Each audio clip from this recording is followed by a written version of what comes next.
Okay, I think we can start. People are still joining in, but nevertheless, I'd like to wish you welcome to this webinar, which is organized by Fingo and Food and Forest Development Finland.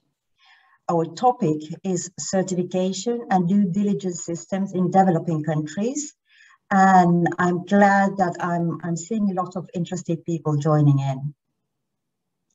My name is Tina Hovio, and I work as a program director for Food and Forest Development Finland, and I'll guide you through this webinar. Just to start with, already in the invitations, we shared with you some reflections on the certifications. It's a growing tendency in agriculture and forestry, as are the due diligence systems. And it's really to ensure that the business relations are based on a transparent and fair basis. Just as a reminder, I took these two definitions as a starting point for this seminar. So when we deal with the certification, it's a process that aims at assuring that a good process of products meets certain claims. Often when we talk about certification that we know, Fair Trade, Rainforest Alliance, Global Gap, it also refers to a system where there is a third-party assurance. So an independent audit is done, which ensures that all the claims which are done on the product or process, they are based on real evidence. We also have due diligence systems, which is kind of prudent practices, which ensure that all the documentations and justifications are controlled. And also there are issues related to human rights, which people would like to include in these processes, just to ensure that the business relations and transactions are based on fair and transparent processes. So we're here talking about the systems which try to ensure that the practices that we have in global supply chain are fair, just, and we hope that the costs are also shared in an equitable manner. There is the process in EU related to EU taxonomy, which is very related to this question. It's also about how do we classify things, how do we consider that they are sustainable and they are fair. And it's a common concern of consumers and companies, especially here in the developed world, to ensure that the supply chains are environmentally sustainable, the climate footprint of products purchased are low, and also that along the value chain, there's a fair treatment on benefit sharing. There are a lot of expectations that through these kind of control systems, we can reduce also deforestation. There's the initiative on zero deforestation value chain. Which is legitimate. We also want to carry our responsibility. We're fully aware that EU is responsible about 10% of tropical deforestation. But as we know, as all systems created by man, they are not perfect and they have their limitations. They also have costs, which we hope that we can cover along premiums that the consumers are paying, but it's also sometimes complicated since the chains can be very long and there are plenty of actors included. FFD is working with the smallholders. And we have, when we talk about this, depending on the definition, we talk about a group of 1 to 2 billion people, which in some cases really depend for their livelihoods on this global supply chain. It's also important that we listen to them when we establish these control procedures and how we regulate the supply chain. We got this idea for this event together with Fingo, who carried out a study on how the Green Deal and from farm to fork policies of the EU will resonate and how they will probably influence African Union. So in this discussion, we hope that through the panel and through the audience, where seem to be very knowledgeable people who have registered, we are able to reflect together how we ensure that these systems would be positive, fair, and transparent, and how we can ensure that we hear the smallholders in the process. So, my name is Tina Hovia, just as a reminder, and I'm moderating this webinar. We have then the opening remarks from Lea Rankinen from Paulik. We have the keynote speaker, Kevin Teopista-Koi, and then we have a panel discussion, and finally we engage you as the audience. The closing remarks will be done by Timo Taulavuori, who's the Managing Director at Puutarhaliitto. But now, without further delay, I would like to give the floor to Ms. Lea Rankinen, who is the Director of Sustainability and Public Affairs at Paulik. Please, Lea, the floor is yours. Thank you very much, Tina, and thank you for Fingo and FFD for organizing this event today. And I would like to start by opening remarks by saying that valuing that the continuous dialogue is really important and valuable if we really want to, in relation to the future of sustainable food system, to kind of create all the time for the common understanding of different expectations what are coming there, and evaluating that what are really the impactful actions and how we need to further develop the systems we are using. And the topic today, for sure, the due diligence and certification schemes is, I think we can honestly say that it's more important than ever. We have at Paulik, we have a long experience in that area, but if we look about the future and about the EU proposals for the due diligence processes, commonly different raw materials, but also for the coming deforestation proposal, which we expect to come tomorrow, that is highly needed. And we see also that this topic is really relevant for us as a company, but it's really relevant for the consumers, and the certification are one of the key tools, basically, to run through the proper due diligence processes. Maybe a few words about the Paulik also here at the opening remarks, where I could reflect a little bit about the challenges and experience what we have had to the topic related today. So Paulik is a 145 years old family-owned company. We have a long history with working with the different raw materials from the third countries, which we are talking today. But what has been there in DNA in the beginning also is the constant renewal and also the innovation, that how we need to, the world around us is changing, and we need to also be part of it, and the quality and the kind of a long-term engagement and growing together with the suppliers and value chain players are the really important topic for the company. And then the scale, we all here in Finland, we know Paulik about the coffee.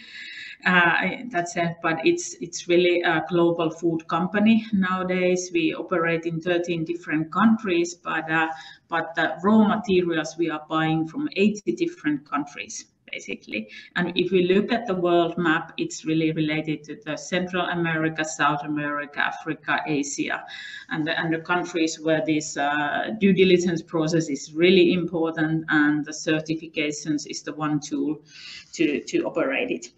And to put them in that scale, for coffee, we have been working a long time with the verifications, already achieved the level that all the coffee which Paulik is buying is coming from sustainably verified sources and building up the value chain together with our partners in a way that we have a proper transparency to the smallholder farming communities has been a really key area, which enables to build on the next levels also into the future, that which new things we need to put into the topic. And in this area, we are globally, I think we are a significant player. We are buying 1% of the global green coffee on an annual basis. So we see that work hasn't truly impact in that sense. But we have set also the target for the future, that all the raw materials Paulik is buying, as said, that we have an impact in 80 different countries there, should need to be coming from the externally verified sources if the raw materials are bought from, as we define it, from the risk areas related to the sustainability, basically human rights things. So to look at that future target and to have it into the, so I think it's a moving goal all the time, also that how we make the right definitions and continuously doing the risk assessment.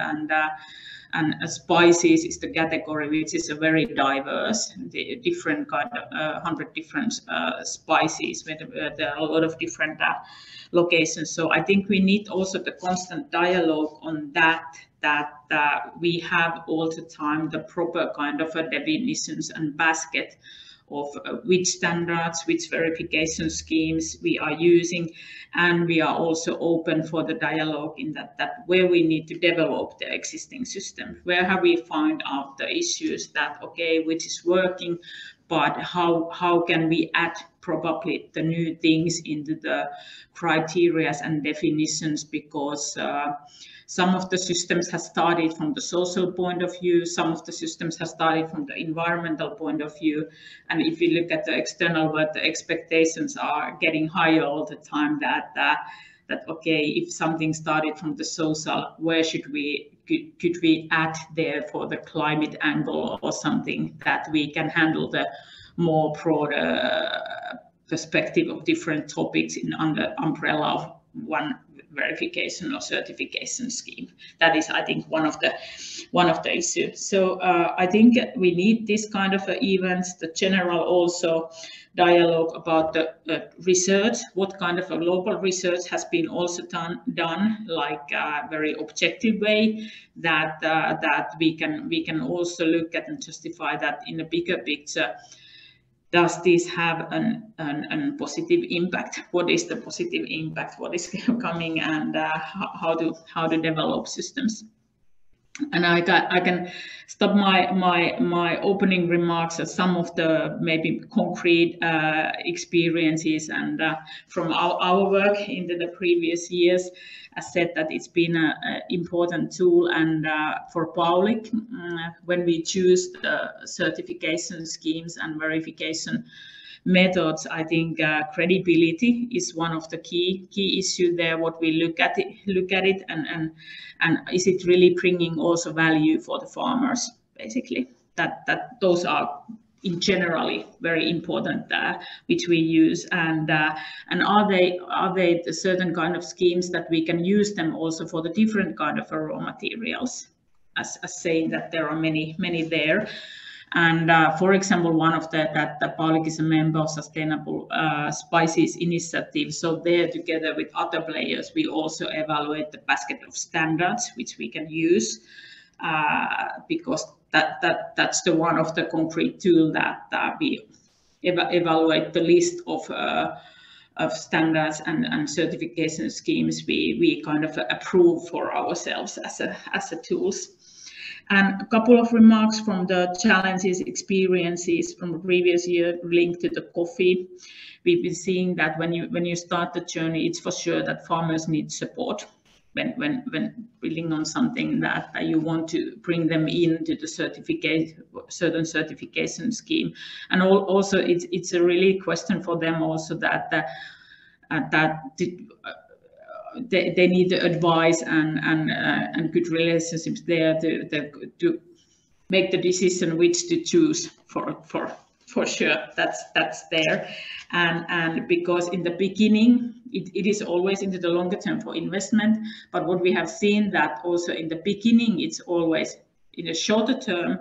There are the easiest way to do maybe the things, and then you get the productivity increase and get the benefits. But the longer term, there are coming issues. You might need the investments, and then it start to feel that is it the too bureaucracy? Is it maybe bringing me only the costs? What is the benefit? So we need the constant dialogue and constant develop to keep it also the valuable really as an investment for the farmers, because sometimes when in the markets when the prices are getting higher, there is coming the situations that many are willing to leave the schemes also.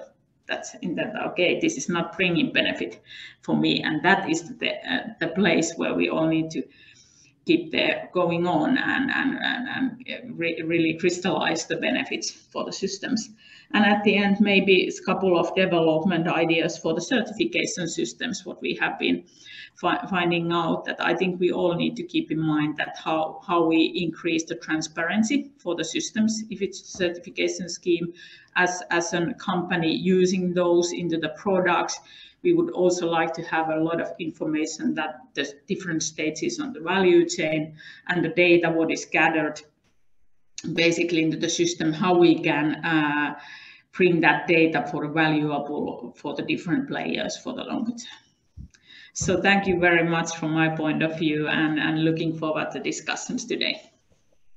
Good, thank you, Leah. And there are a couple of sentences that I liked the most.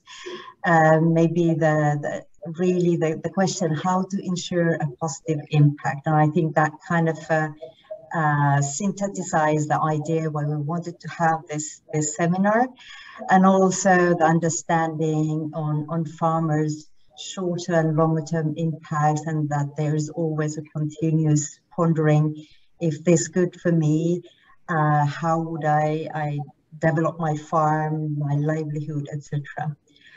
Good. But now I would like to give the floor to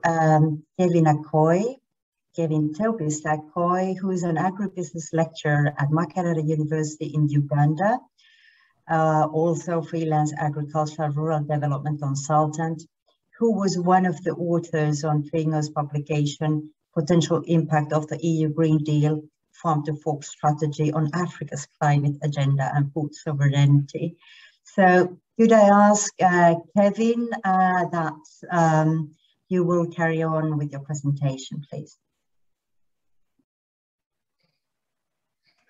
Thank you very much. I'll kindly ask Kirsi to share my presentation, and I can see it coming. Thank you very much.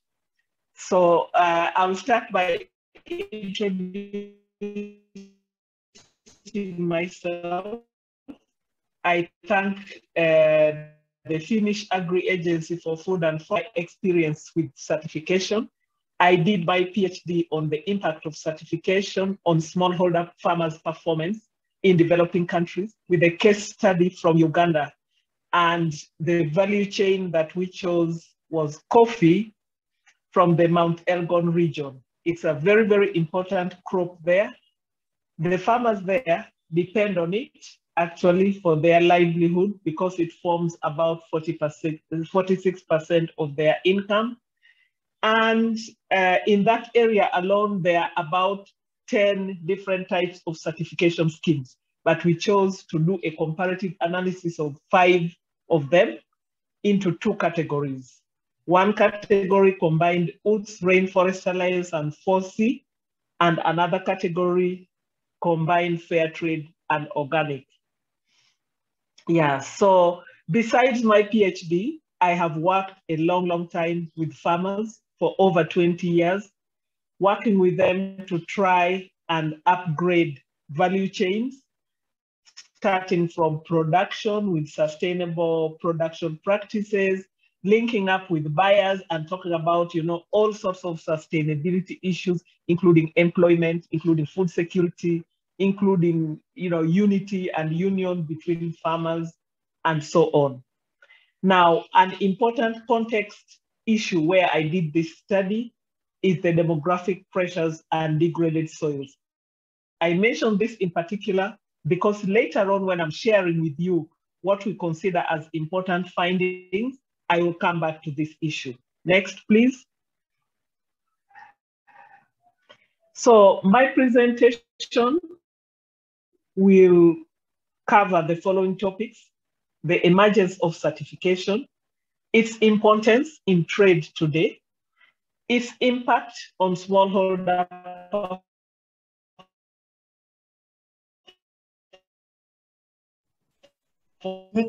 Kevin, your voice is breaking. Maybe you should switch off the camera. So welfare impact on it, also child welfare. Let me stop. Can you hear? Yeah?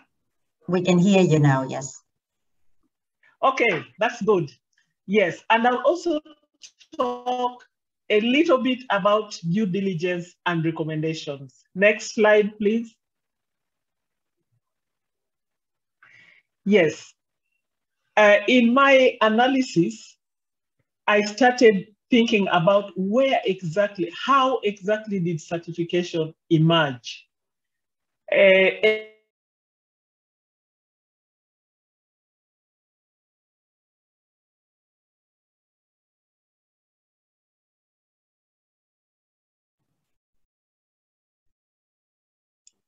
Kevin, we are now losing you. Can you hear us?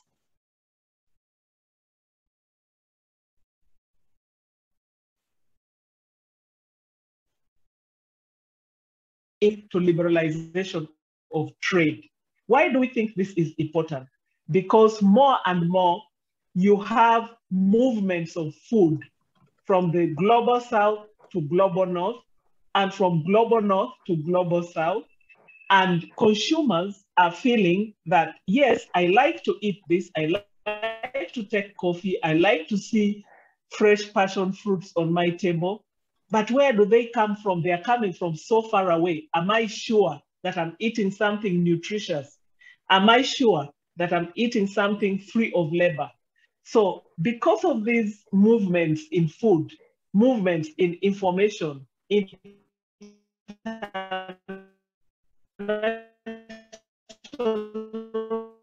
trade booming, there are also many. If you look at a value chain, the amount of money that is being made globally from coffee increased tremendously. But if you did a study on the poverty situation of coffee farmers, it has actually worsened. When you look at food safety issues, food people are not sure whether the food they are eating is safe, and they have no way of being informed about that. Then food quality, then the ethics. Are we sure that the coffee we are receiving child labor? Are we sure that those who are employed in the coffee company are being treated in a humane manner? Are we sure it's not polluting the environment? So all these questions, and because of information asymmetry that exists, people, more and more certificates started coming up. Next, please. Next, please.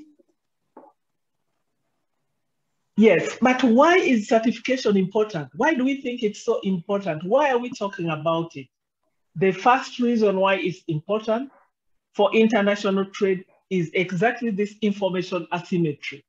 If I'm somewhere in Europe, I do not know how that food is produced, and I want to know. The second one is the concern about increasing profits globally, but while smallholders are getting poorer. Yeah. Then the next one is, I'll check on my slide. The next one is consumers are becoming more conscious. They are becoming more conscious of the negative effects of international trade, and they are making demands to be convinced about the welfare impact and environmental impact.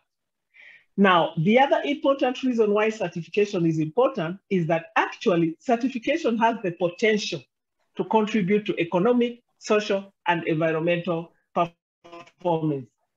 The other reason why certification matters is that they are becoming very many, they are proliferating, and more we see companies engaging themselves into multiple certifications.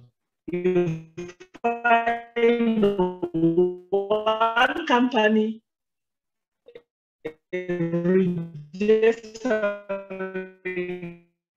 for oats, for rainforest, for fair trade, and for organic. Yeah.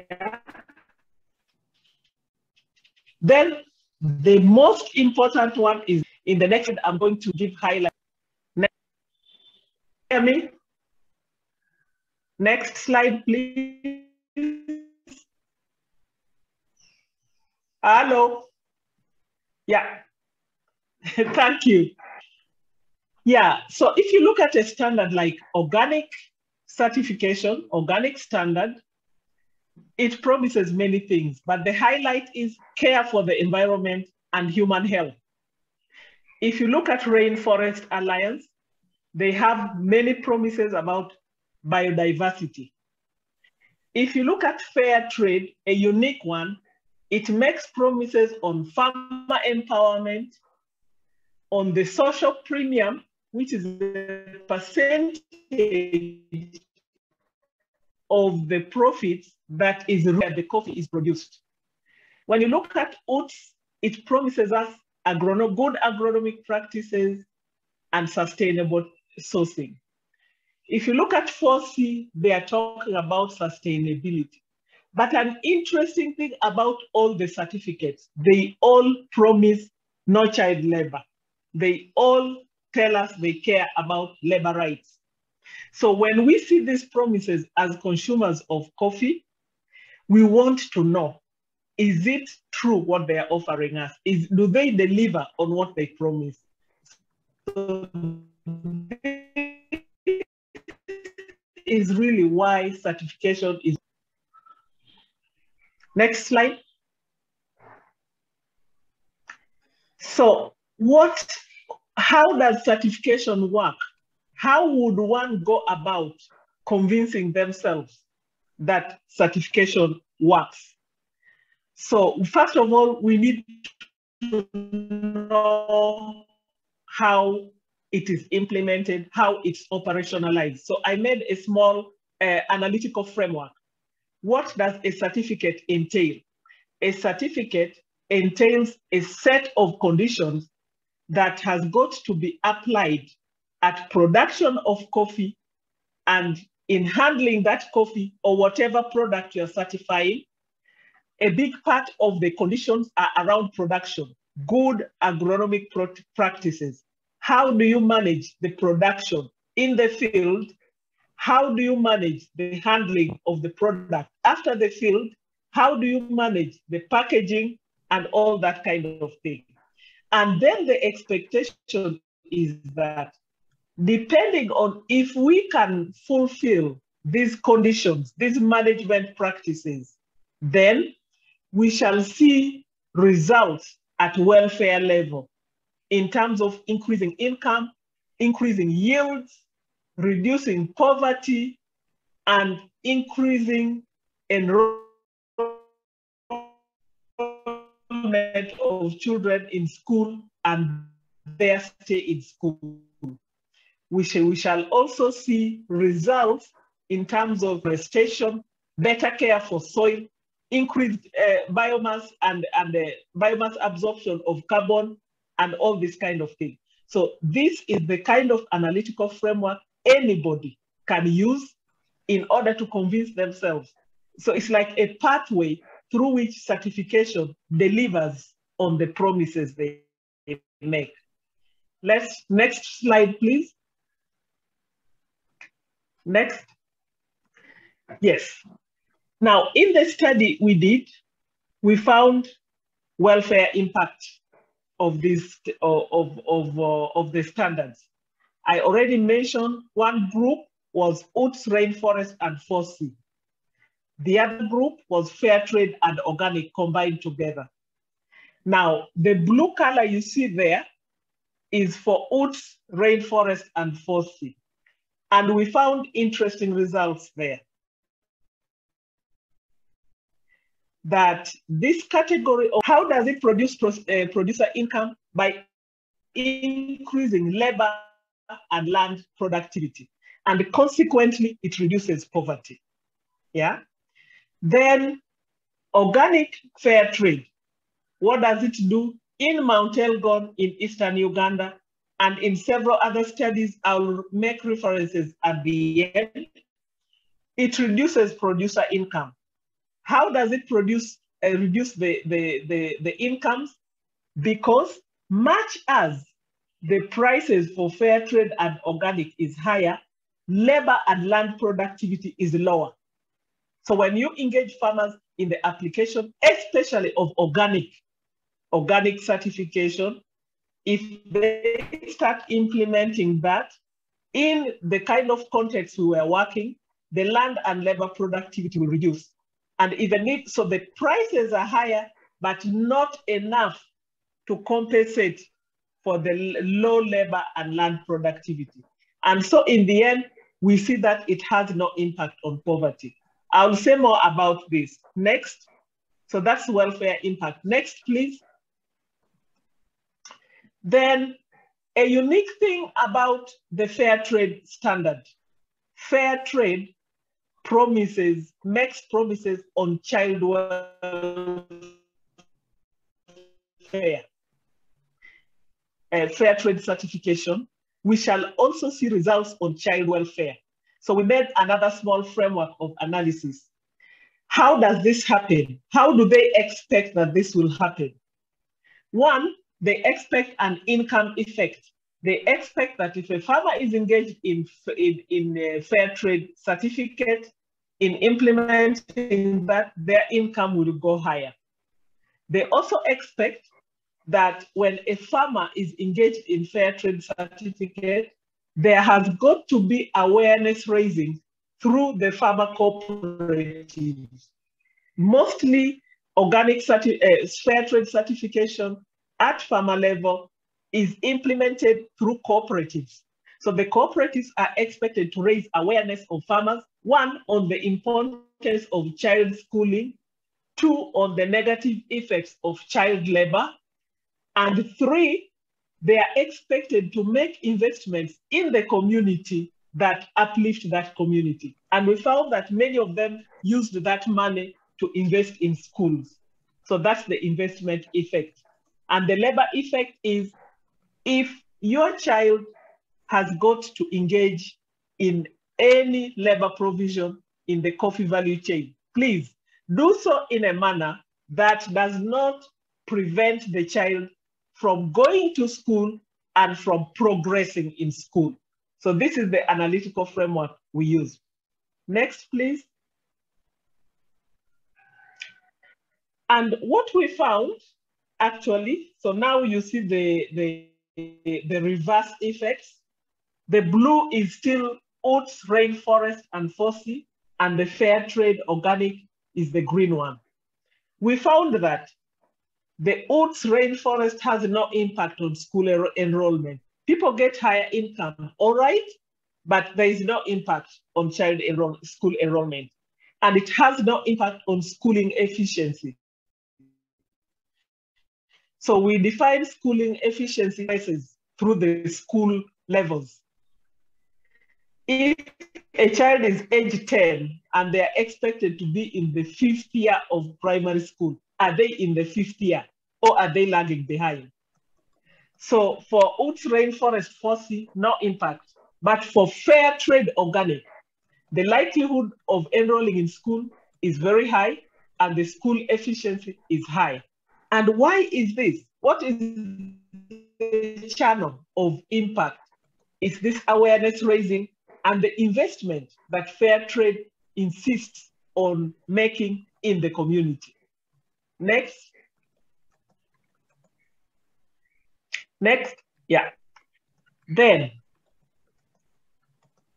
we also did a study to compare does multiple certification address the trade-off that exists? Maybe let me take a moment to explain. From the first slide I presented on welfare effects, forest policy increases the income of the people. But then here now we see that it's the fair trade and organic that is increasing ecological benefits. So remember,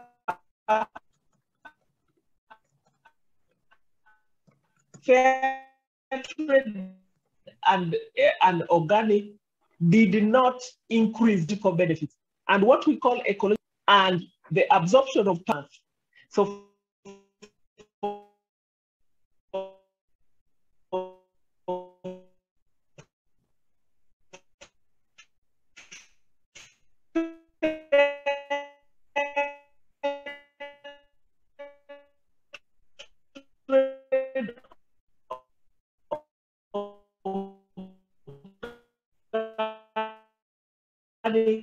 that one goes high income, yeah?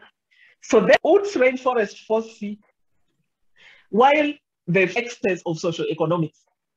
So we see that when you combine these certificates, which is then an important study that needs to be carried out, the trade-off reduces, but it does not disappear. It does not create a win-win. And so in our study area, we even advise the companies working there that if you stuck only to fair income-wise and poverty-wise. Now, when you combine with organic, you will need to do other things in order for it to have the impact. Next.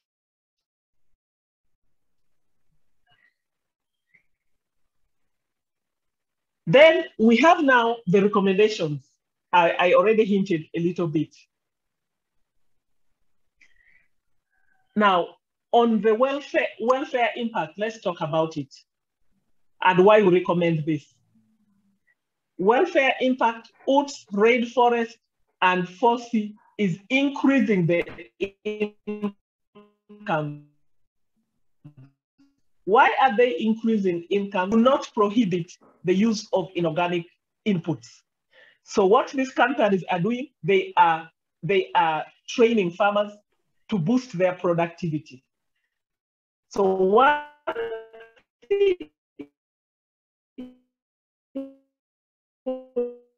the advice is focus on fair trade.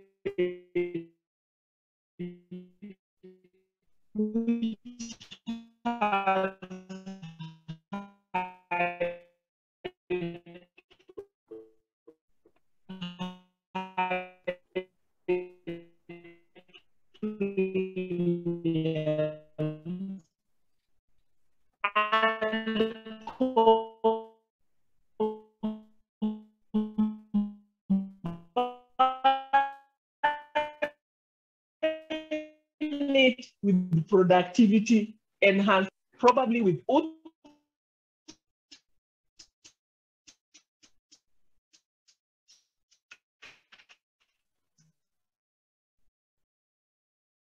Kevin, are you still there?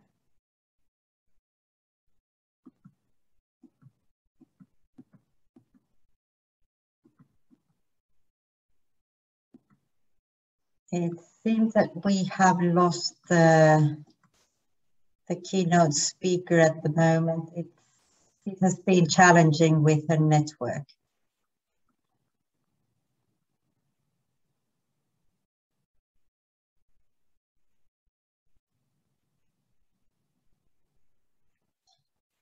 Okay.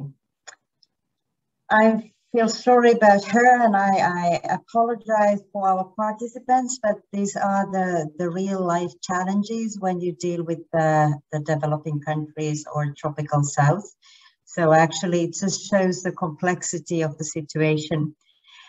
It was unfortunate that Kevin couldn't finalize her speech, but it really well demonstrated the complexities. Sorry about that. Sorry I think about that. I had gone off. Yeah. Yes. Maybe Kevin, we just went through the final slides. Maybe you could just summarize the key conclusions at the end. Yeah. Okay. So the one related to the farm to fork. Okay.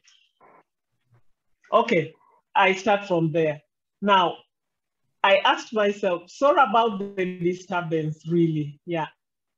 Now, when we did the study of the EUGD farm to fork, we see several opportunities. Yeah. We see that with the farm to fork, sustainability standards will become much more important. If they are becoming much more important, it will present an opportunity to harmonize, because one of the challenges farmers are facing, and companies too, is that the certificates are too many, and they make promises that overlap.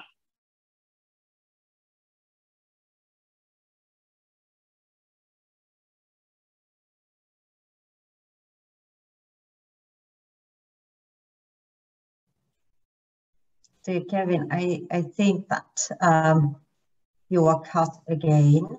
So many companies are possible because they believe they will cover the things that need to be investigated. Do they really capture more market for environmental sustainability? Are usually the same consumers that have the heart for child welfare?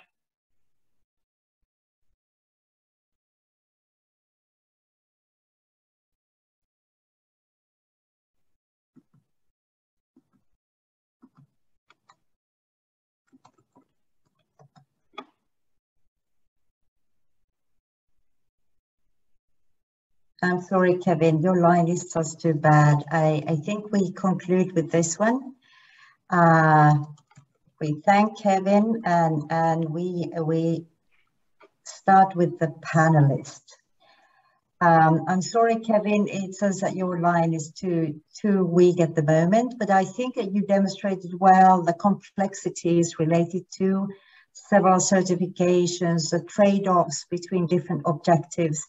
And I would like to now invite our panelists to ponder on this. We have 4 very interesting panelists, and we wanted to show that this is not about a particular certification system, not a particular supply chain.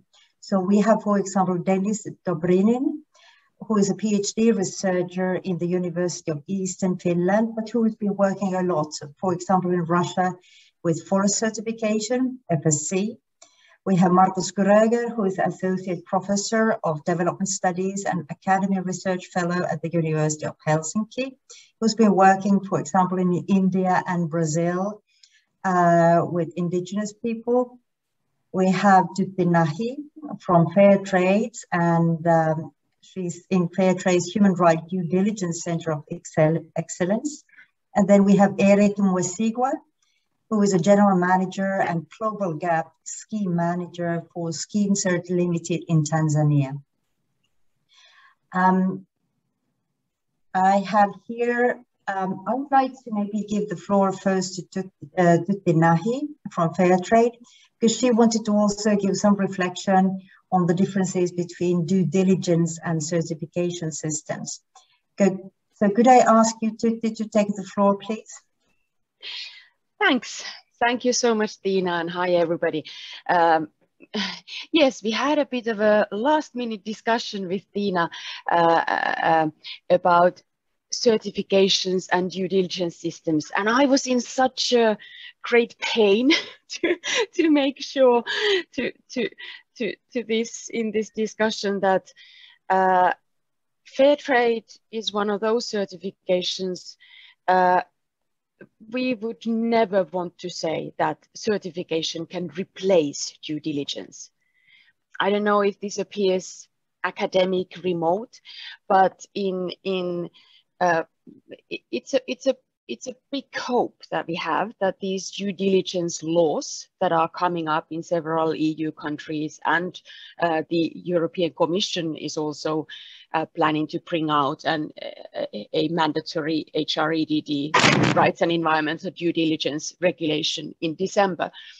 So we have a huge hope that these regulations and the emergence of due diligence can change global supply chains. So the promise is that when companies do this overall process of trying to understand the risks and problems that are in their value chains and in their own operations, and then working together with other stakeholders and rights holders in those value chains to address those issues, even to remediate violations that have already happened, that this process could be something transformative. And then, no, certifications are not the same thing. Certifications are one tool that can be used in this overall process of managing risks and problems, not the same thing. And there are certifications who would say different, who would say, yes, bring the business to us, we can do it all. And I think that's irresponsible. I'd also, that I had the opportunity, thank you, Kevin, so much. I think it was a really excellent presentation to show how the impact of different certifications is very different in different contexts. So in Eastern Uganda, among coffee farmers, clearly organic certification hasn't lived up to the hopes of organic certification itself, I'm sure, and the farmers, the coffee farmers in Eastern Uganda who voluntarily have opted for this certification.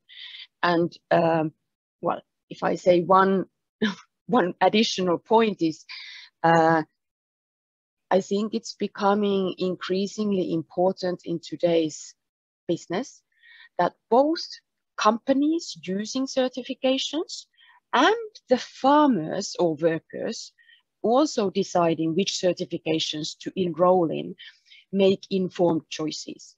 Certifications are not all the same. And to ensure that farmers understand that when they enroll, it's not automatically beneficial to them.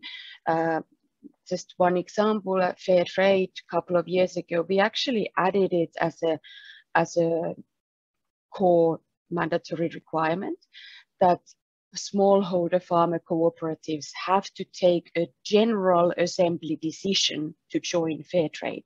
So it's not a decision of one leader or some managers. There has to be a proper discussion among farmers on whether they think fair trade is right for them or carries too many risks. I end here. There are many panelists. I look forward to hearing others. Good. Thank you, Tutti. And I'm sure that you felt it very personally and as from Fair Trade, because that was one of the certifications studied. But as I underline, this is more about the general principles and you know, how to make sure that we take into account those different different impacts that we would like to have and the complexity there. Could I ask now Denis Dobrinin? Could you talk about more on how you feel the certification systems and what do you see, what kind of features are kind of defining a good certification system? Thank you, Tina. I think that it is a very controversial issue to define good certification systems and how efficient and effective certification systems are. And it depends on our worldview, I think. And based on my experience of working with FSC, I can say that, for instance, FSC certification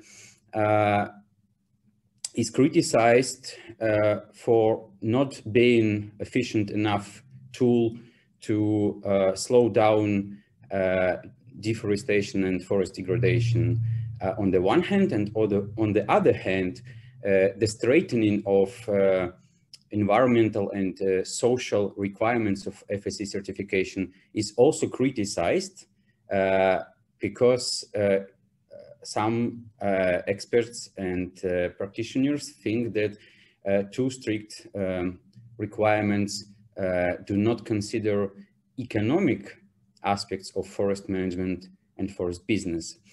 And in this situation, I would like to say what Professor Benjamin Kashore called as a conundrum, because look, when we have a very demanding certification system, it has low support from industry, and less companies are going to be certified, and we have low impact on the ground. But when we have less demanding certification standards,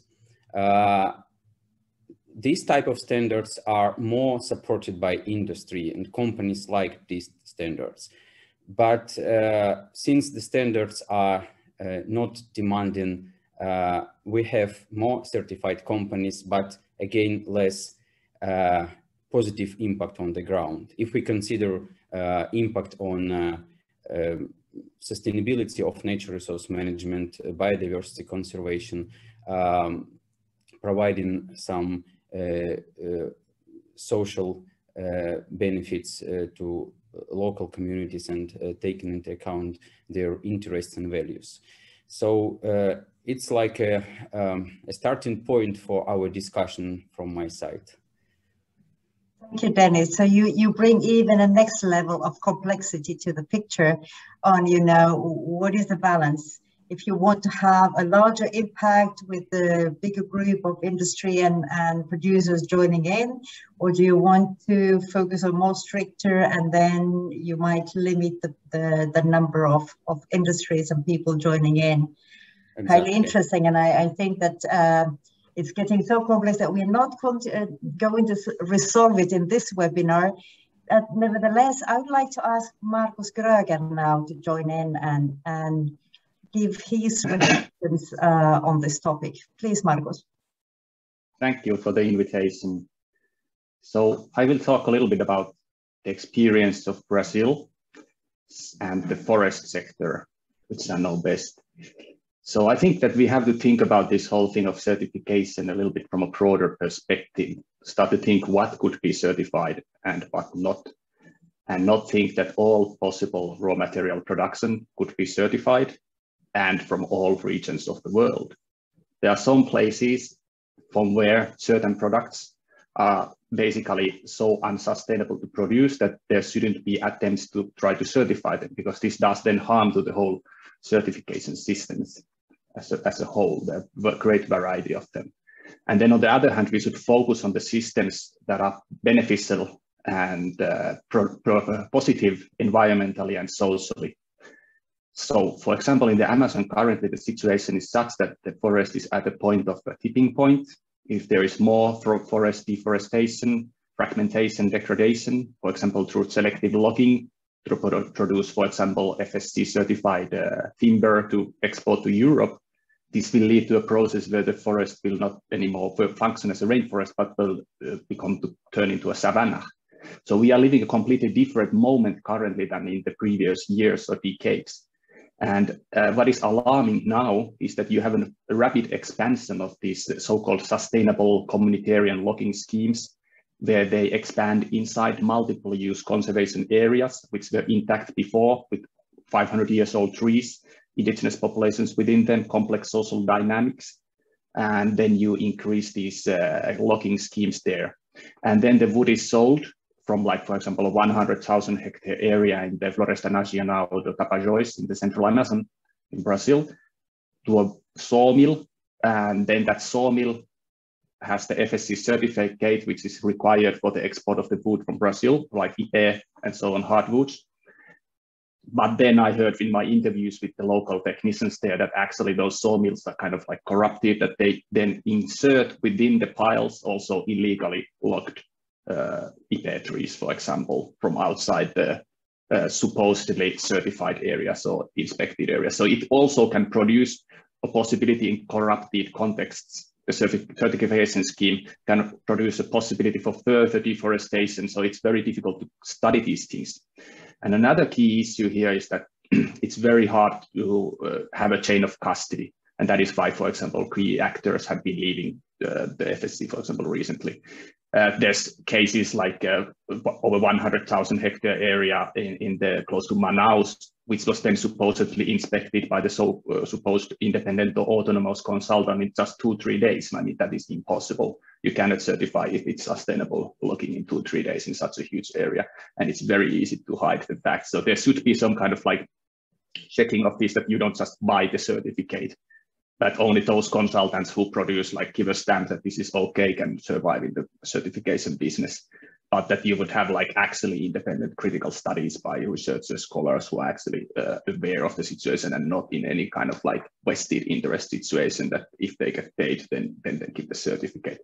The same goes for the eucalyptus plantations, where also Finnish companies are involved in Brazil and elsewhere. I think those should not be certified because they are basically monoculture tree plantations of hundreds of thousands of hectares using a lot of pesticides, a lot of human rights problems, the degradation of soils, water damage, and so on. So you shouldn't, start to produce the certificates for such systems which are basically uncertifiable. On the other hand, I think there are benefits in certificating, for example, the non-wood-based forest products from the Amazon. And that would be very important to give like a possibility for those producers of nuts and berries, fruits in different forms to export those products from the forest. And that would ensure that the forest stays standing there. And you could also have potential in expanding over the degraded pasture areas, deforested areas, creating there like agroecological, agroforestry systems with production of all kind of different things, like coffee, chocolate, and so on, processes in there, and then ensuring that the landscapes are restored and you have good livelihoods in a sustainable manner. So, thank you. Thank you, Markus. And again, a very complex situation. And I think that this demonstrates very well that in certain cases, it is complicated to simplify the systems in something that can be certified. And also, if there is no law and justice in the country, even the best certification can have its limits.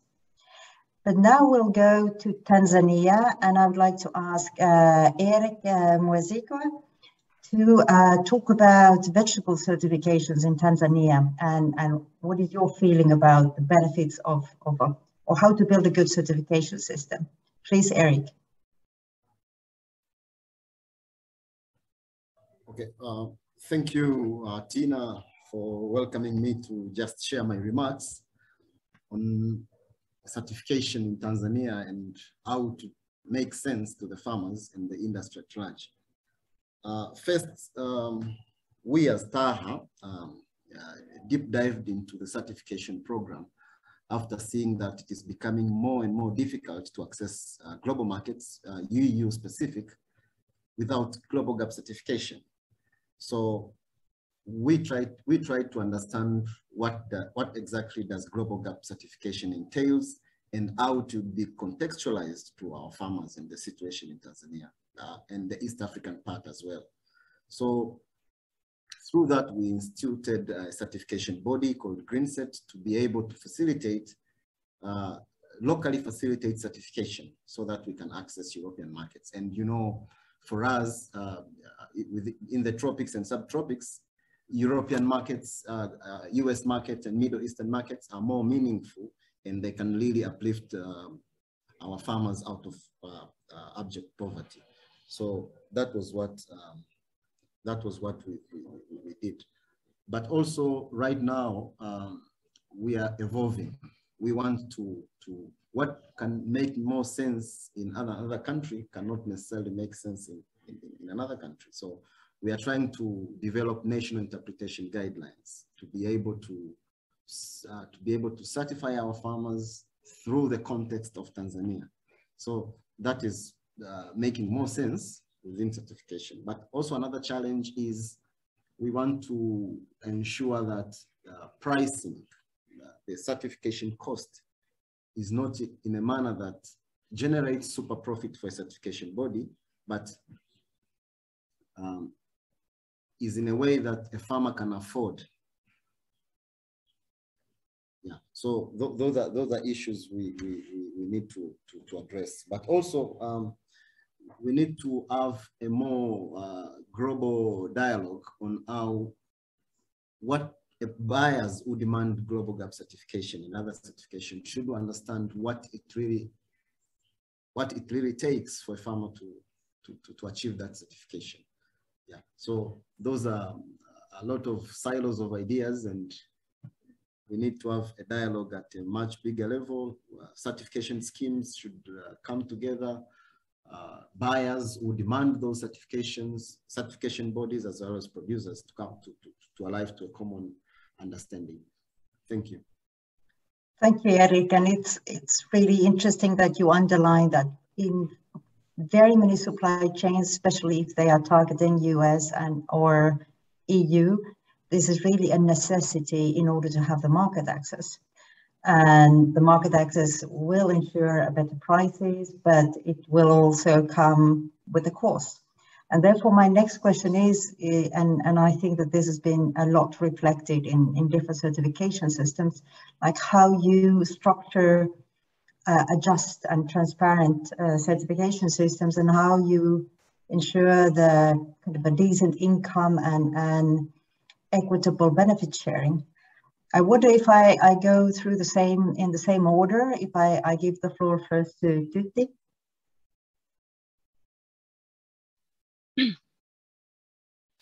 Thank you, Tina. How to structure a just certification system? Well, for fair trade, the key thing is that rights holders, farmers and workers, need to be in the boardrooms. It can't be it can't be an initiative of northern companies.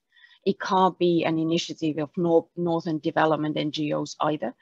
Certifications need to be at least half run by the people they are supposed to sort of bring benefits to, or whose rights the certification system is supposed to advance. And that's, by the way, one of the fundamental obstacles to the number of certification schemes reducing drastically. I can say, I mean, well, I come from an organization, for example, which would not join forces with a company-run initiative. Just not, because our theory of change then is different. So that's also creating the proliferation that we have very many theories of change. Equitable benefit sharing. So I believe economic power is very unequally distributed in global supply chains. In many products, raw materials, processors or international traders have the power, and producers are counted in millions, and they don't really get to often influence the prices. So in prices or terms of production otherwise either.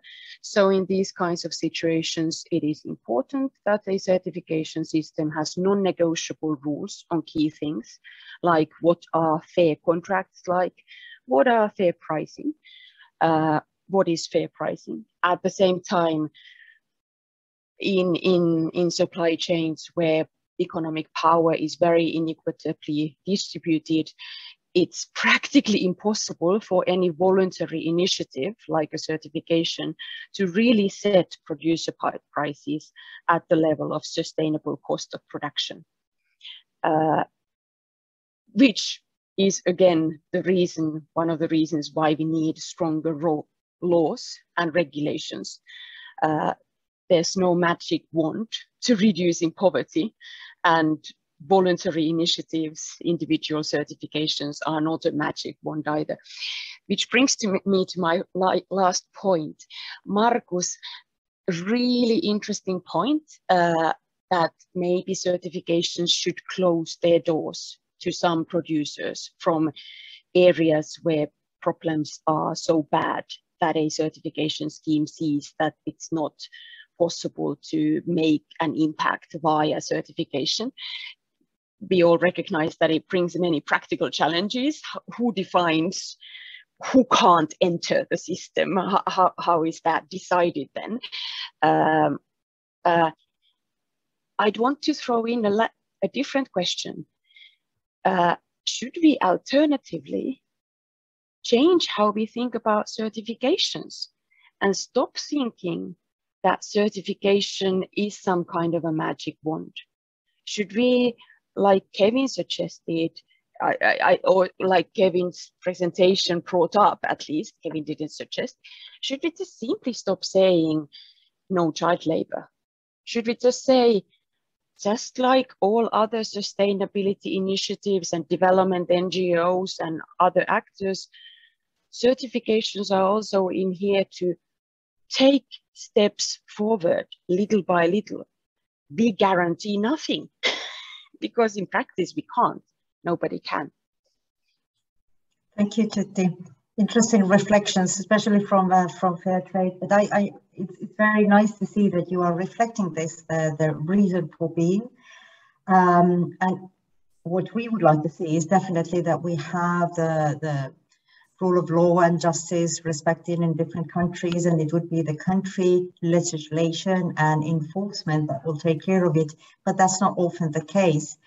I'd like to now invite Dennis to continue the reflection, how to ensure equitable benefit sharing, how to build kind of just certification systems. Yeah, I would like to continue this issue about that, as Markus said, that unsustainable nature management practices should not be certified, and Tutti repeated that probably certification systems should close their doors for some practices. On the one hand, I agree with such approach, but on the other hand, this approach will create situations when we will have so-called islands of sustainability. Certified companies, certified practices will be islands of sustainability among poorly and unsustainably managed natural resources, in my case, forest resources. And this is a very also controversial issue, because another alternative approach is that maybe certification systems can gradually change practices, and in this approach we assume that we can certify management practices which are not very sustainable currently, but which are aiming to be more sustainable based on certification standards. So this is my reflection to the previous debates. And as for just certification system, I think that any voluntary market-based certification system is based on market demands. If no market demands, no clients for this certification. And market demands are provided by customers, by consumers. And this is a question to all of us, I think. Are we ready to prefer certified products? And are we ready to pay price extra for certified products to support biodiversity conservation, to support all growth forest conservation, to support justice and decent conditions for farmers and workers? So I think that we can think, we can ask this question to each other. So thank you. Thank you, Dennis. And it's good that you underline that the demand is one of the critical issues. As much that these voluntary systems can work, it's really based on the market demand. I think that there were a couple of interesting reflections on the possibility of excluding, including, whether this kind of a points of sustainability could work. I'd like to invite Markus to continue the reflection on what the previous panelists were saying. Yes, I think we have to look also here at the bigger picture. Like there's a false understanding that, or claim that we could buy today whatever from wherever in the world. Like there's a very much globalized free trade system currently. And I think this would need to be regulated better, like that you don't assume that you can buy whatever from wherever, because it's not ethical and it's not sustainable. So if you have those better rules for general trade, for all trade between countries, regulations, tariffs, boycotts, bans, all those like tools, like harder tools and certification in the politics, then it's more secure that also the certification schemes will be better and sustainable. They work within those boundaries of the stricter law. And I think that's the main issue there. And then that tells something about like you shouldn't maybe go to countries or regions as a certification system where there are problems. So you have to, have an understanding that this poses a big risks for your system, like the credibility of FSC recently rolled out the system. So then, or then other systems which are considered too expensive. Like now I see that there has been expansion of, for example, single estate coffee, that then coffee importers think that it's actually better for them to go directly to some farms and find out themselves how the things are, establish personal relations, and then skip all these expensive certification schemes, which are very much criticized by researchers and others. And I would also like to say that there is a lot of research on these areas and production lines and these chains of production. So that could be used and engaged. You engage with the existing academic research on these issues to see where to go as a certifier. Markus, as an additional question, because I have been going through some research on deforestation, and for example, if we take cattle from Brazil, it's true that EU purchases about 10%, China maybe another 10%, but definitely more than half of it goes to the domestic market in Brazil. So it's even, some of these issues are global and between the kind of global north and global south, but in Latin America, the demand for beef is so big that even continues triggering this deforestation that is happening there. Yeah, certainly the Brazilian domestic consumption of beef is much bigger than export, but still Brazil is the biggest exporter of beef, and that's the biggest impact for deforestation. So but now what's happening because of the greater scrutiny by EU and so on is that those big farmers like with 20,000 cows in the middle of the Amazon, they are like selling everything to China.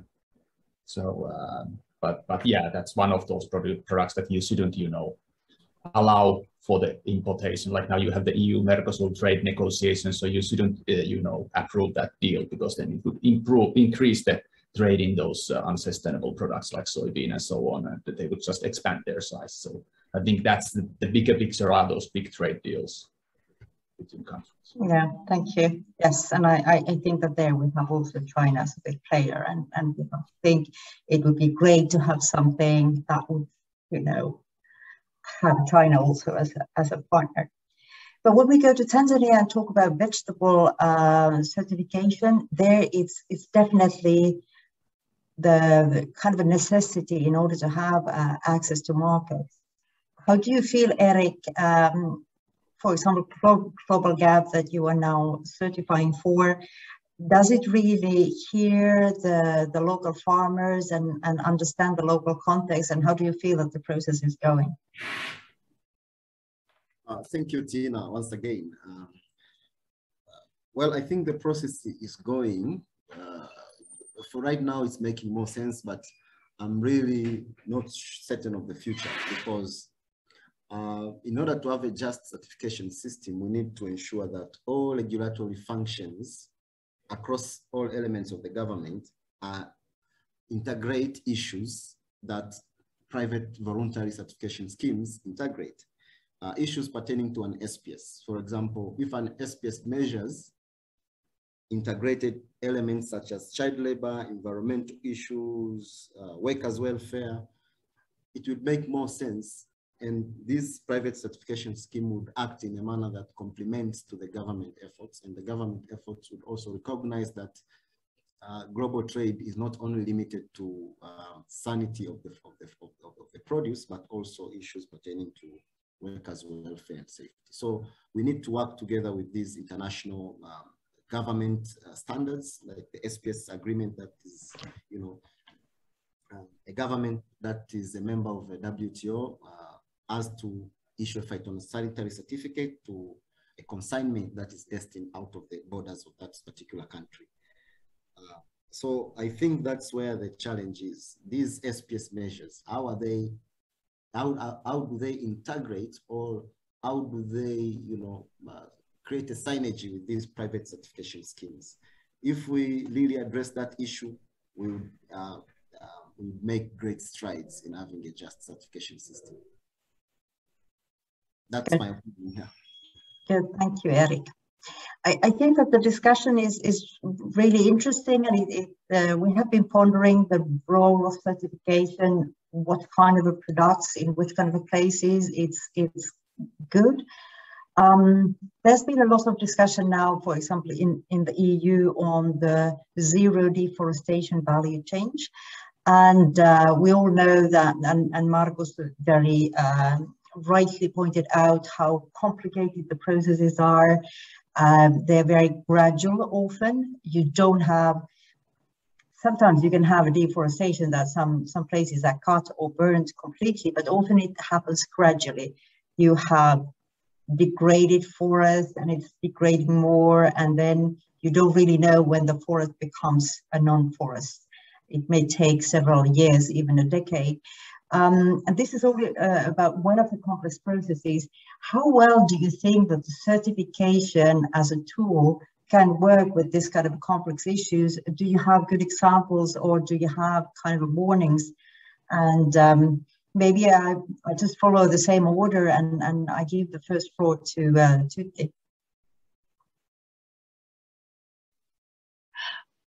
I'm stuck in this first place, but that's fine. The discussion goes around really nicely.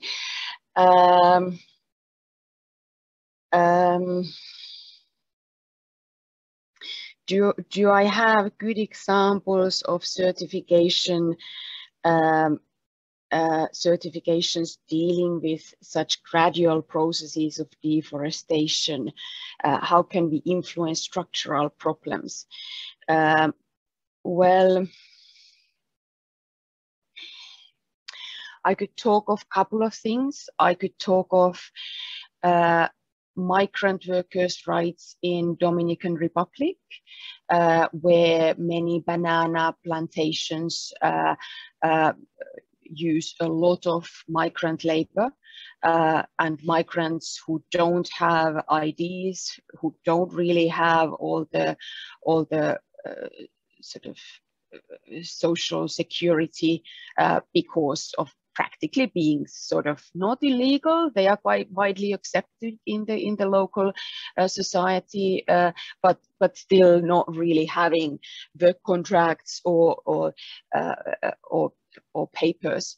And then I could speak about how, yes, I'm sorry, I take an example again from fair trade, even if I don't want to be here to market us or protect us, but that's, again, like Marcus said, that's what I know about most. So fair trade in Dominican Republic has been engaged for decades in very difficult negotiations and work with many local stakeholders to change that situation, to sort of appeal to all possible local authorities that the situation must be changed, that these migrants need to get papers more easily, they need to get into social security better. They are not issues where any voluntary scheme can dictate the development, but because the certification does bring considerable incomes to the economy, then the certification has leverage to negotiate on behalf and with those migrants. And I would claim that we are seeing clear progress in this very structural issue. So I ended up speaking quite long, so I can't speak a lot about the other example. I was about to say that child labor and forced child labor in West African cocoa production is obviously a generations old issue that is being very difficult to address. But there as well, it's really slow work to build the capacity of smallholder farmer cooperatives to do sort of monitoring and remediation, household by household, raise awareness and take the steps to ensure that children get to go to school and are not using dangerous machetes or knives on the farm. So perhaps what you can see from both of these examples, I don't much believe in pure certification. I don't much believe where in systems that have a sort of a code of conduct decided somewhere else, and then just auditors go in once a year or once a 2 years. I believe certifications need to have staff members on the ground, ongoing dialogue with the farmer cooperatives or plantations or certified entities. There must be development projects with local stakeholders. It must be certification and much beyond.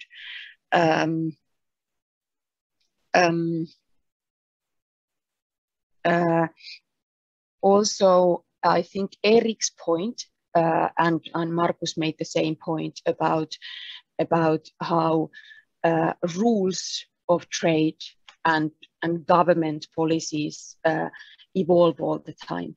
I think if we just look around ourselves, sustainability in global supply chains is really such a different field from 10 years ago.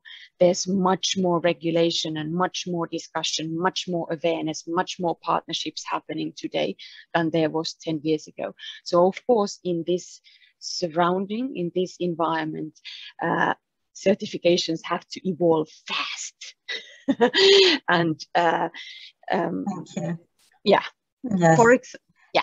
Good reflections, and it's good to have some good examples. And I think that what you pointed out is really a certification system can be also a trigger to influence policies and in that sense have a larger impact. But going back to the forest sector, Dennis, what would you say? What are the possibilities of using certifications to lower down deforestation? And is it something that we should aim for or recognize certification for? Yeah, thank you, Tina. I can give you an example related to forest certification and old growth forest conservation. There is a category of forest which called intact forest landscapes. They are the last largest unfragmented primary forest in the world, and they are located in Amazon basin, in Congo basin, in some Asian countries, and in boreal countries, they are located in Canada and in Russia. And in Russia, these intact forest landscapes are not recognized as a protected forest under national legislation, and they are considered just industrial forests. But FSC standards recognize intact forest landscapes as one of the category of high conservation values.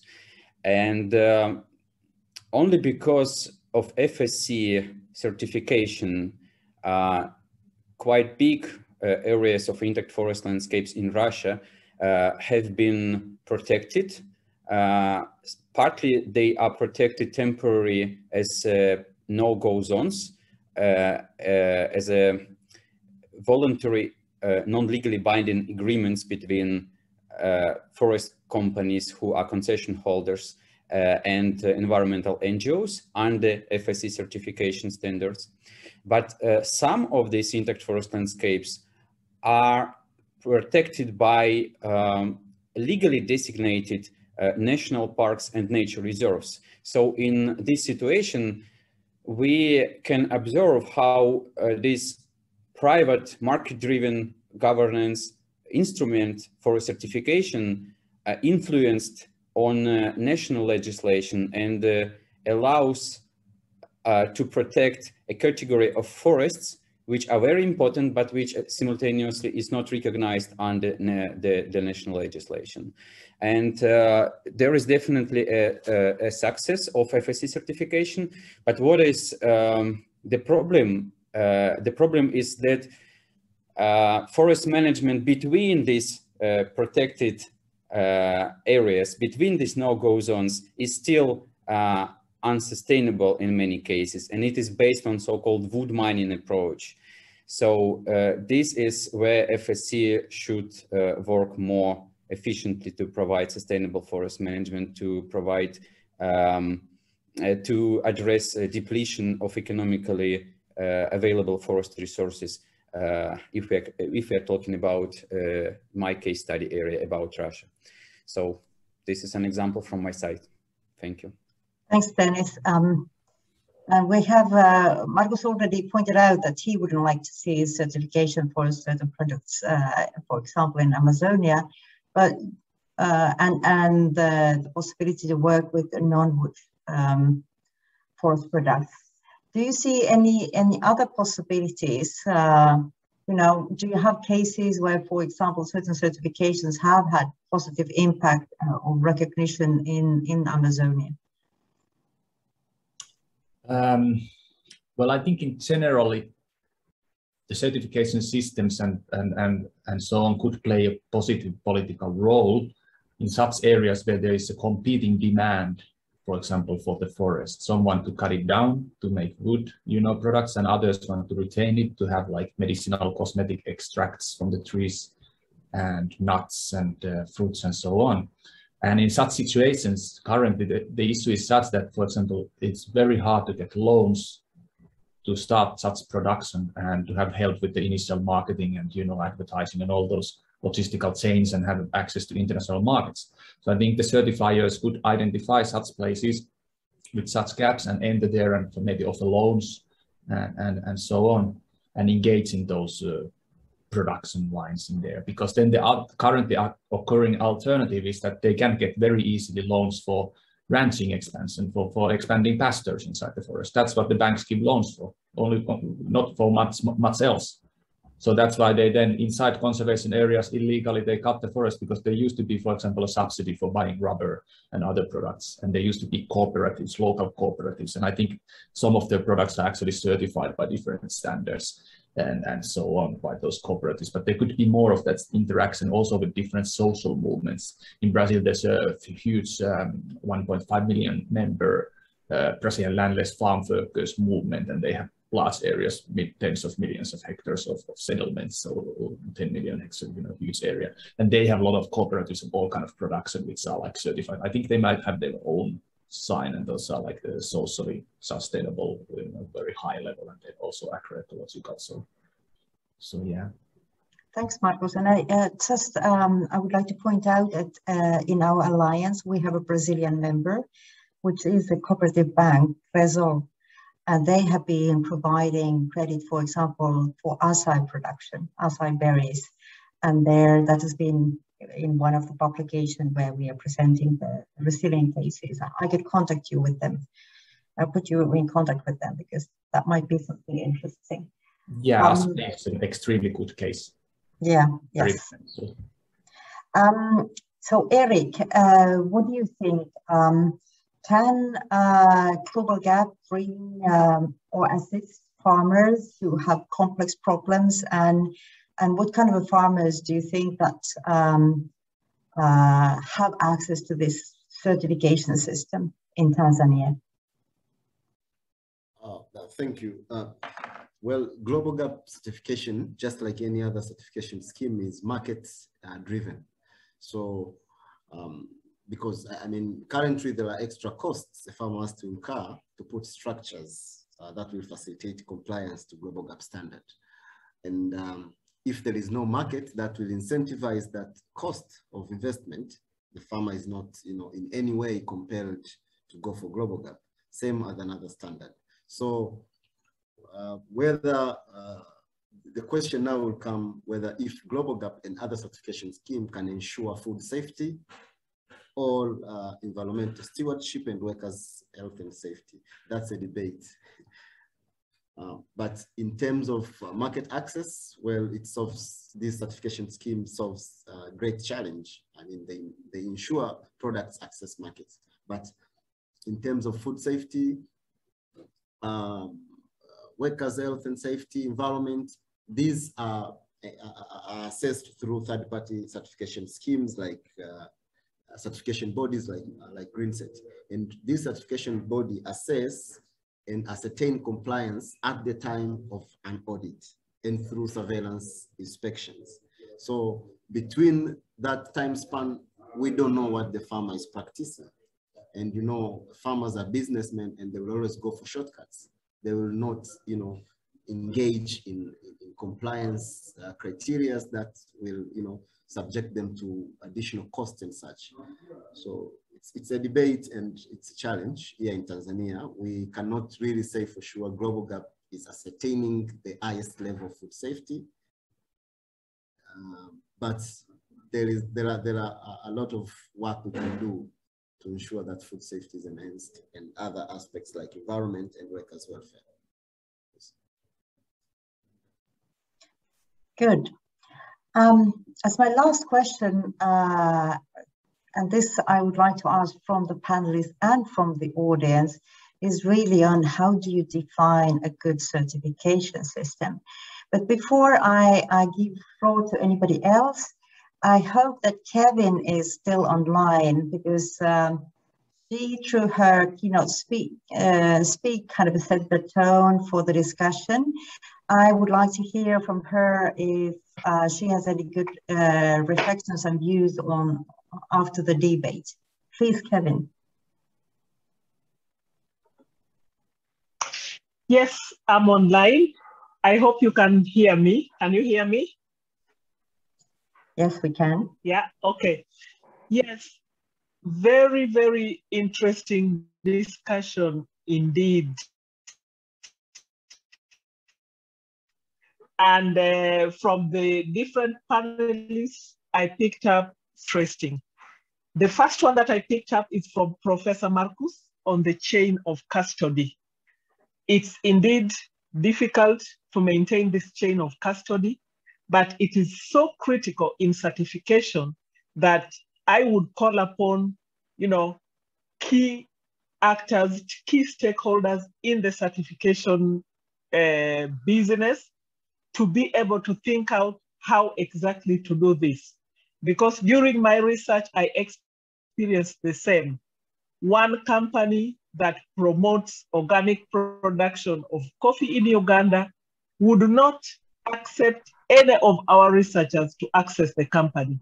So we then resorted to reaching out to the farmers who sell to them. And we asked, why is it so important for this company to always close their gates to us? And they told us it's simple. It only means they have a batch of organically produced coffee and they mix with others that are not organically produced. So this chain of custody going forward, all of us who are interested in certification need to think about how best it should be done. And of course, it will be possible for some products and not for others. And if it is not possible for a product, please don't certify that product. I guess that's the We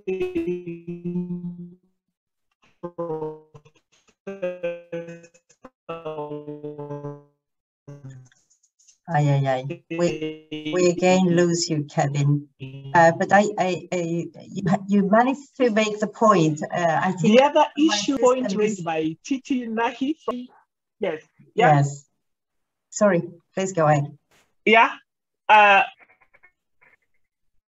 Can you hear me? Yes, now we can. Issue of minimum standards by Titi Nahi from Fair Trade.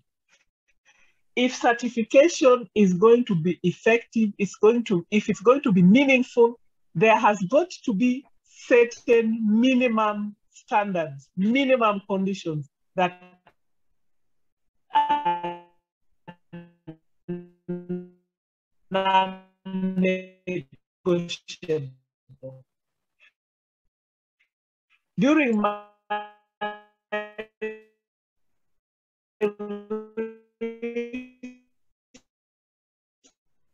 I'm sorry, Kevin. Now your line is cutting again. I think we have to take another. We came to the conclusion that the first certification, that was way of watering down the already organic. If it is going to make, oh, sorry about that. Yeah, okay, hello. Sorry, Kevin, your line is again so bad, so that we have to take somebody else. We have one question from the audience. Jenna Kettunen was asking something about if a district or region or country decides to certificate itself for comparative advantage and starts working toward no child labor, sustainable land use. Do you know any cases of that? And what would be your reflections? How would this work?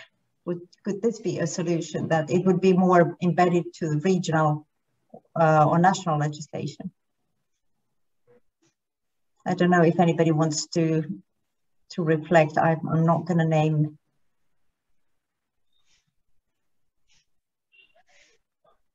Or maybe I have Dennis's face here first, so maybe Dennis can start with this one. To answer for the question from the chat? From the audience, if some district or region would certificate its actions, do you think that could be an option? Well, it depends on which type of certification we are talking, because if we are talking about international certification, then it is no matter who client is. Anyway, you need to apply for certification and you need to follow standards. They can be international or national, but actually, honestly speaking, it is difficult for me to answer clearly for this question. Maybe somebody else can answer for the question from the chat. Okay. Do we have any of the panelists who would like to take this? Why not? I think looking at how many of us are increasingly addressing the human rights and environmental problems, we are not going household by household or even producer community by producer community, but looking at sort of regional solutions to deforestation or child labor or forced labor. And I think Jenna's proposal is a great one. What if a region wants to take the initiative? I guess then perhaps the early challenge is the same as it is normally, where to find that handful of buyers who will start doing the purchases so that the initiative sort of gets off.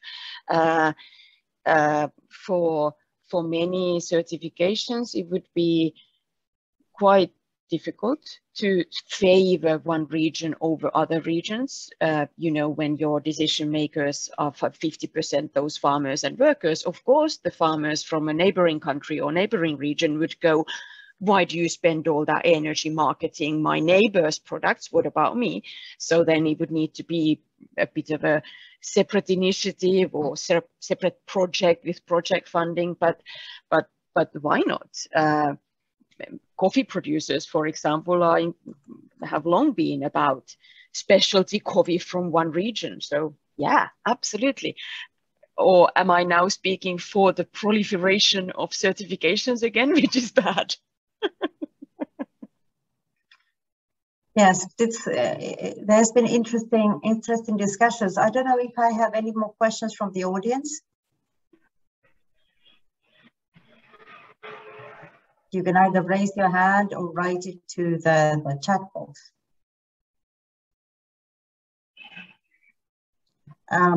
If not, I have myself a question I have been pondering, and it really goes to the same line with Jenna's question. One of the debates we had in Honduras with the coffee producers who were struggling with 6 different certifications, which all required a separate audit. One of them even had the system that they had a nail where they put the logo of that certification system that was audited at that time. So they were changing the logos according to the auditor.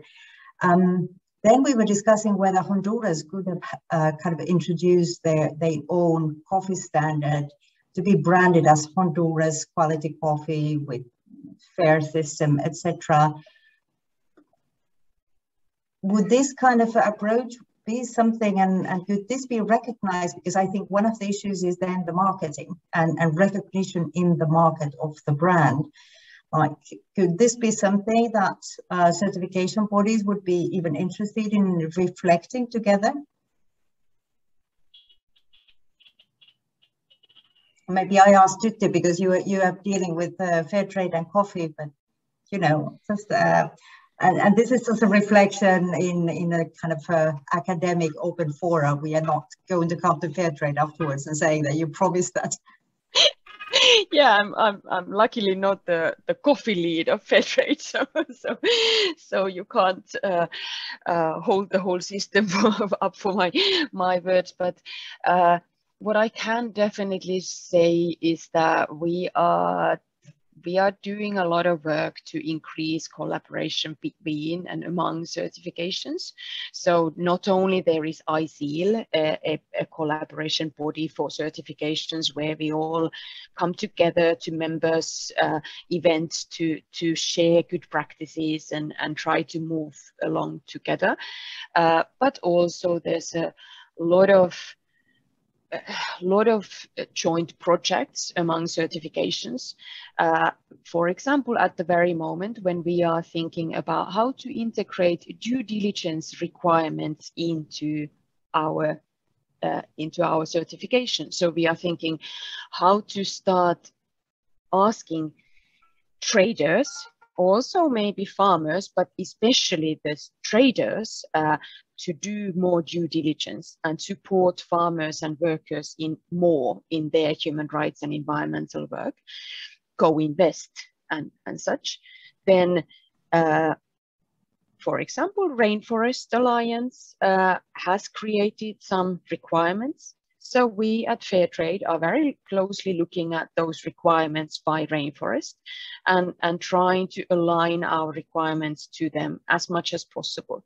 Yes, we may be competitors in some ways, but it clearly makes no sense for us to word our requirements differently just for the sake of differentiation. That would be bad for the farmers and workers. So we are refraining from that.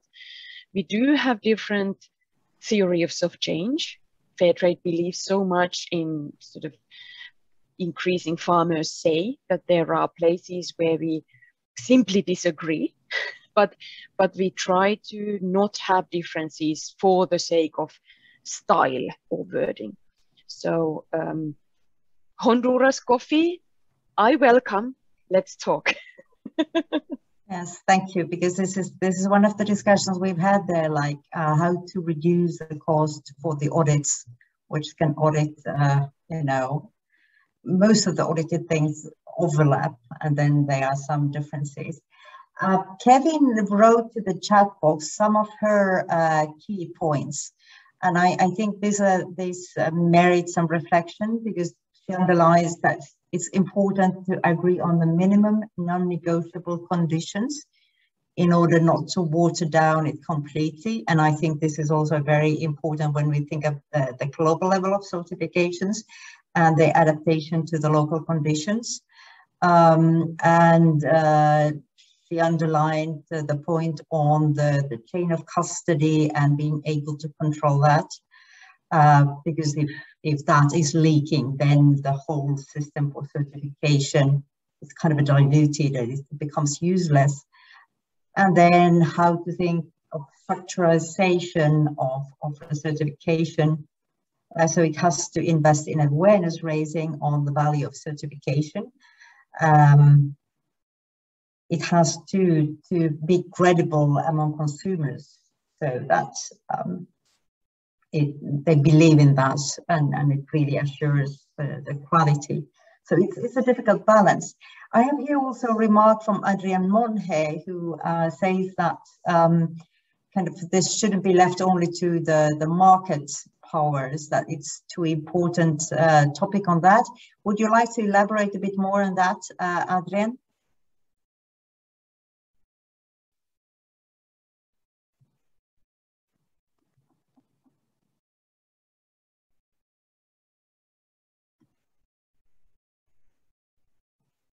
Adrian, are you there?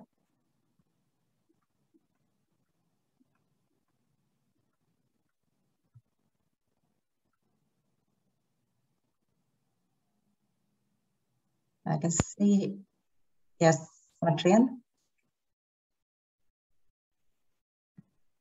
We're still not hearing you. Do you hear me now? Yes, now. Good. So many microphones to choose from. Now that you gave me the opportunity, then I will. Yes, my comment was related to this. You know, that it's market based, and if the market, if there is a market for this, people will pay for it. But yes, we what I said was that we have been there, done that. There is many other problems, climate, for example, that we have been trying to leave a little bit to the markets, and it hasn't worked very well. So I think that it's important to realize that there is an economic incentive on doing things the wrong way or the less sustainable way. There is either a profit to be made or there is a market advantage just because of prices. So that it's important that a lot of these things are a little bit, you know, pushed by the governments and pushed by society outside the traditional market mechanisms, because, you know, they have proved to be unreliable when it's really important. And then I have another comment about this idea of certifying regions and all this. When I was doing my first degree in forestry, like a long time ago in Costa Rica, we tried to have like this national certification program for carbon, wood, and other commodities, and that never went anywhere. I guess at the time fair trade was probably very young and small. But there was this pushback by all these big certification companies, because they didn't want to have a country having their own certification and their own stamp. So yes, I think it's an interesting idea, and I think that in an ideal world, all countries will do the sustainable thing, and, you know, respect human rights and you know, reduce child labor, and then, you know, we will all have the real price for commodities. But yeah, it's a really nice idea. But again, I think that we tried that many years ago in Costa Rica, and they say no, because it was, you know, it was still a business, or this is still a business, and having their own each country doing the right thing was not profitable for the system at that time.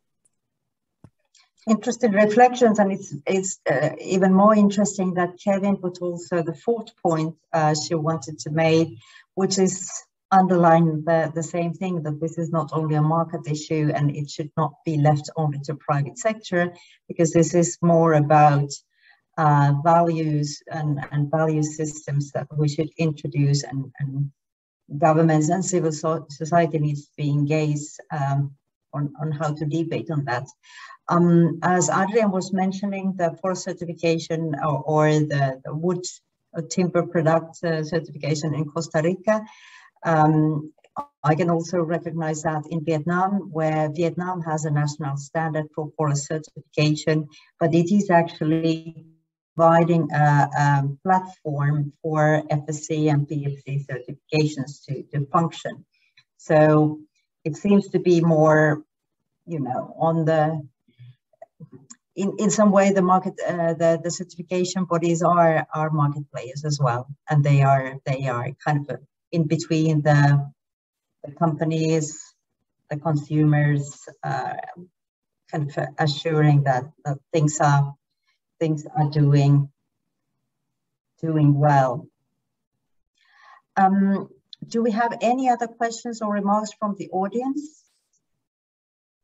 Oh, there's Kevin still. Markets cannot regulate everything, especially when they have public good aspects, environment, child welfare. We can put climate there, even though there is a tendency now to start putting price on carbon or greenhouse gases. But I think that all the discussions we have had here is kind of a pointing out to the direction that certifications are one tool among others which is needed in order to have an equitable and fair trade.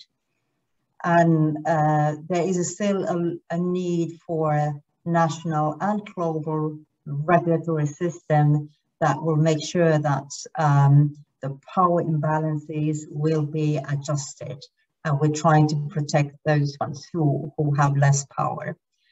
I think that we can close this discussion at this stage. I would like to thank in special Hirsi Kaikkonen and Elina Mikola from Fingo, who has been behind that, and they have facilitated the whole arrangement of the webinar. Special thanks to the panelists, Dennis, Tutti, Markus, and Eric. It was really nice to have so different views, which we wanted to have in order to understand more the complexity of the certifications and not pointing out to any sector or any system. And finally, despite of the challenges with the connection, Kevin Akoy managed really to present us an interesting case on comparing different certification systems from the Ugandan coffee producers' point of view. And the points she had indicated there in the task books gave us a good basis to continue. Now I'd like to give the floor to Timo Taulavuori, who has kindly promised to close the session. And he's speaking on behalf of Puutarhaliitto, which is also one of FFD's supporting members. Please, Timo, the floor is yours. Yeah, thank you, Tina, and thank you for hosting the seminars. It has been very interesting discussions, and I would like to thank you also, Kevin, Lea, Dennis, Markus, Tutti, Eric. About you have been giving very nice and interesting views over the quality systems and the production overall all over the world. Yes, the quality systems we are presenting here in Finland. There are 10 different kind of modules, and they are always coming news, and you have to adopt the new regulars to the day. And one thing I agree with you all that it's very, very important to have quality systems because, for example, all growers in the world, they are on the same level when they are adjusting the growing methods on some quality system. So everybody has the same level, and they can sell their products to the consumers all around the world. That is very good. And but what is difficult here in Finland and also in Tanzania and Uganda, I can estimate that you have the same problem. What is normal today, or what is minimum requirement? It was some years ago some optional and also innovative requirement, and all the systems, they are also coming more alike because they are adjusting same things year after year to the different kind of quality systems. So like Tutti from fair trade.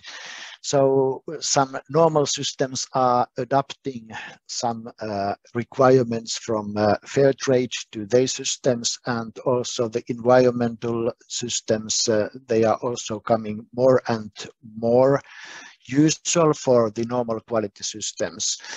That is somehow very good, but somehow it's also a problem for a grower here in Finland or in Uganda or in Tanzania, because the requirements, they come more and more higher in level, and also the costs and the labor they need to adjust the new requirements is very difficult, especially for small farmers, and that is a problem I'm really concerned about, because I would like to buy as a consumer products from different countries and also support small farmers and growers, but when they have to do all the requirements, so I understand it's very difficult. And also to say it here, the equality of growers in the supplying chain, it's very difficult, and that is also one problem here in Finland, but in other countries also, because the wholesale and retail companies, they require everything from farmers, and they are not willing to pay anything more about those requirements. In many cases it is so, and so the equality in the supplying chain should be better, and also we consumers should pay for things and products, fruit and vegetables, more if the growers are having quality systems like you have in Uganda. But normally the supplying chain doesn't appreciate enough that chain and the work what has been done in farmers in different countries. Thank you again for very interesting discussions, and this is a global requirements, and it's global good thing what has happened in our supply chain, but also a global problem. What we all who are working with this field can solve and help growers to make things better in their production. That was Paul, and thank you again, and have a nice time for this year. Thank you, Timo. Thank you all the participants. The workshop is now closed. Thank you.